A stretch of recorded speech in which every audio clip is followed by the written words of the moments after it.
মধ্যপ্রাচ্যের চলমান যুদ্ধ ও বৈশ্বিক অর্থনৈতিক অনিশ্চয়তার প্রেক্ষাপটে সরকারি ব্যয়ে কঠোর নিয়ন্ত্রণ আরোপ করেছে সরকার।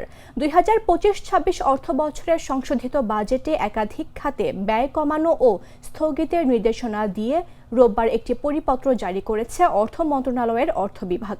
নতুন নির্দেশনা অনুযায়ী সরকারি অর্থায়নের সব ধরনের বৈদেশিক প্রশিক্ষণ, সেমিনার, সিম্পোজিয়াম ও ওয়ার্কশপে অংশগ্রহণ সম্পূর্ণ বন্ধ থাকবে। একই সঙ্গে সব ধরনের যানবাহন কেনায় বরাদ্দ করা অর্থ ব্যয়েও নিষেধাজ্ঞা আরোপ করা হয়েছে।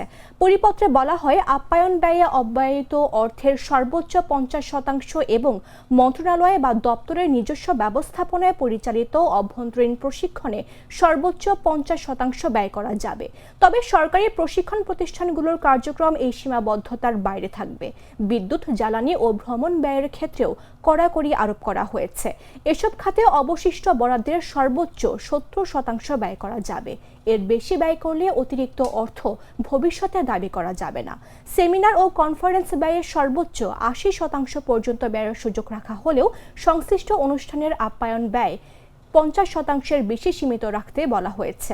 এছাড়া ভবন নির্মাণ খাতে ব্যয় অর্ধেকে নামিয়ে আনা হয়েছে। নিষেধাজ্ঞা দেওয়া হয়েছে কম্পিউটার ও আনুষঙ্গিক যন্ত্রপাতি ক্রয়ে। 200-র বেশি সার্ভিস ও ফিচারে লেনদেনের সব বিকাশ অ্যাপে সম্ভব।